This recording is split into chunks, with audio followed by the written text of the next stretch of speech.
The May 6th Hartlepool by-election isn't a two-horse race. That's just what the national media would have you believe. As Hartlepool is the only Labour seat that didn't go Tory in the 2019 general election, the mainstream media are framing this by-election as a test of Keir Starmer's leadership. They also say the Tories need the seat to complete the Blue Wall and take full control of Westminster and the North East. But the Hartlepool by-election is about more than just the Labour and Conservative parties. It's actually a vote on representative democracy. Your local MP is traditionally supposed to be someone you can approach that has the ear of the party in Westminster, someone you can raise issues with, who can get things done at the national level. But now it's completely the other way around. The party parachutes in candidates that know nothing about the area and vote in lockstep with the party leadership. The last thing that the two main parties want is for voters to elect a pro-local business, anti-sleaze independent who was born and brought up in Hartlepool.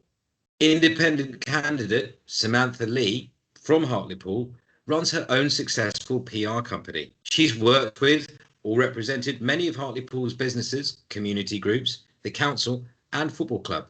In Samantha Lee's experience, nobody is speaking up for Hartlepool or working hard to attract businesses and investment to the town. When asked to explain why she's running and why this is of any interest to anyone outside Hartlepool, Samantha Lee replied. For people outside Hartlepool, can you explain why you're running and why this is of any significance or interest to anybody in Hartlepool or out? That's a good question. Personally, I think Westminster is sullied by politicians, if I'm honest. I think if we had 650 people, representatives from the towns and cities and areas that they're from, all sitting down together, putting your case forward for why you need funding, sharing best practice, this country and this world would run a whole lot better. But at the minute, we just have political squabble, point scoring. It seems to be that we have to nail our flag to one particular mast, and that mast or that party seems to need to have all the answers to everything when they don't, and that's clear that they never have. Well, I want to be able to take all of the best things for my town, regardless of who they came from. I'm quite more than happy to take somebody else's ideas on if they're good ideas. We don't find that in politics. If somebody else has an idea, the opposition party just shouts it down, and that makes no sense. If it's good for the town, it's good for the town. It doesn't matter who came up with the idea.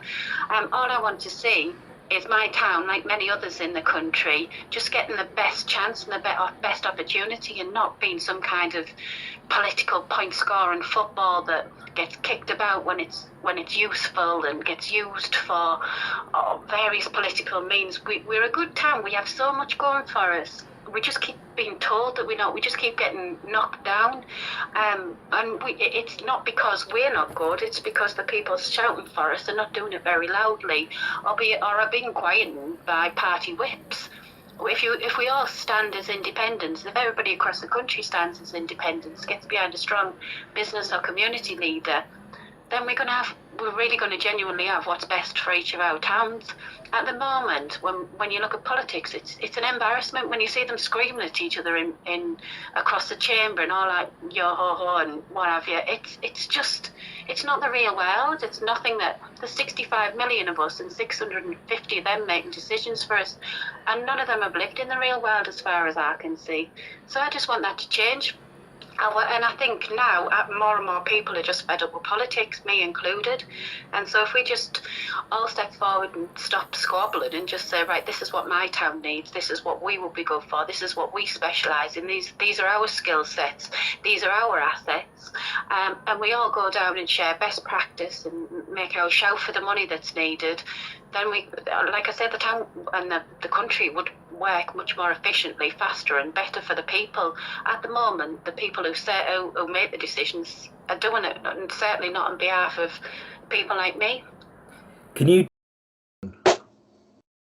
From what she's told us, I believe Samantha Lee will vote with the conscience of the Hartlepool community, in contrast to Labour and Conservative candidates who always vote in the interest of their globalist corporate paymasters. Hartlepool and the North East have a history of not always sticking to the script. In 2002, when Peter Mandelson was MP, Hartlepool voted in Stuart Drummond as mayor. He was an independent and had initially decided to run as a joke, having been Hartlepool Football Club's club mascot, Angus the Monkey. To the annoyance of the local Labour Party, Drummond was re-elected twice as an independent and twice reached the final of World Mayor of the Year. The council eventually arranged for the position of mayor to be abolished following a November referendum with a 13% turnout. Are Hartlepool still being punished for the crimes of Angus? John Prescott pushed a North East Regional Assembly referendum in 2004, which was met with a resounding no vote. Then there was Brexit, in which 70% of Hartlepoolians voted to leave. Cut. Right, that's cool. Okay, I'll get that downloaded, edit it through.